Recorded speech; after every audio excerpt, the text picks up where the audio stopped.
So we're going to start with 1 teaspoon of active dried yeast, and we're going to do this in the food processor, so it's very easy to make dough by hand. So in goes the water and the yeast. And then with that, we want to have something that's called gluten, wheat gluten. I've got about a teaspoon here. That's going to help the dough stretch as you're rolling it out. And I'm going to use a different technique for rolling out the dough today. You want a teaspoon of salt and a teaspoon of sugar. That goes in. Then you want a tablespoon of extra virgin olive oil. So we're going to put a cup of unbleached all-purpose and a cup of whole wheat into the food processor. Now we form a bowl. You take it out of the bowl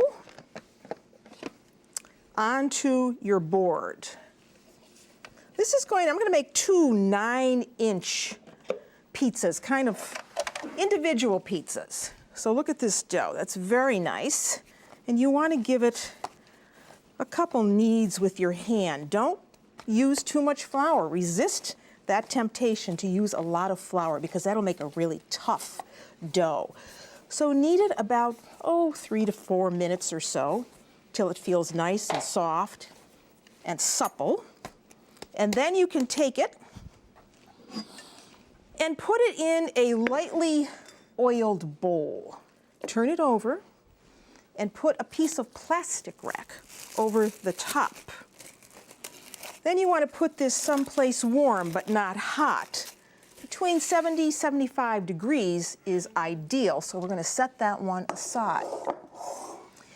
And work with one that is already risen. So here we have a dough that's been sitting around for about, a couple hours. And you see how nice and fluffy it is. So now we have to do something that's called the knockdown. So I take a little flour on my hand and I just punch down the dough. I do that to redistribute the yeast cells and then take that out onto my board. Now you can see the difference between the dough I just made and this now fermented dough. So now you do want to put some flour down. You want to divide it in half because we're making 2 pizzas. However, if you wanted to make 1 large pizza, you could. But today we're not going to be rolling the pizza doughs out like I normally do. We're going to do a different technique. And it's something called, in northern Italy, the colomba. And what it is it's pressing the dough out with your fingers. Just pressing it out, using a little flour on your hands just to keep it from sticking.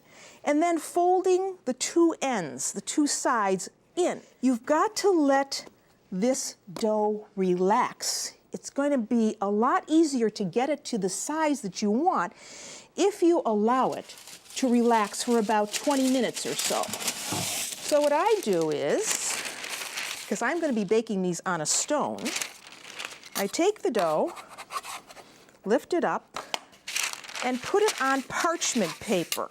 2 pieces of wax paper. And give them a little bit of oil over the top. That's to prevent the dough from sticking when you take the paper off. So a little oil over the top. And you can set these doughs aside to rise for about 20 minutes or so. Look at this. I can just press that anywhere I want to.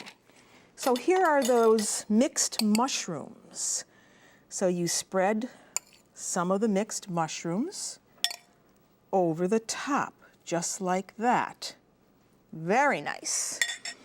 And then that artisanal ham, the prosciutto di Parma, goes over the top of the mushrooms. Now you know why I'm calling this a gourmet pizza, because these are not the traditional tomato and mozzarella type pizzas. And then some grated Parmigiano Reggiano goes over the top, just like that. Now your oven is on at 400 degrees. I'm going to be baking these on a stone. So I preheated the oven. It's always a good thing to do. And I have my trusty peel, just like Antonio had at Palmieri's. Come with me. Now, we get this onto the stone, just with a flick of the wrist.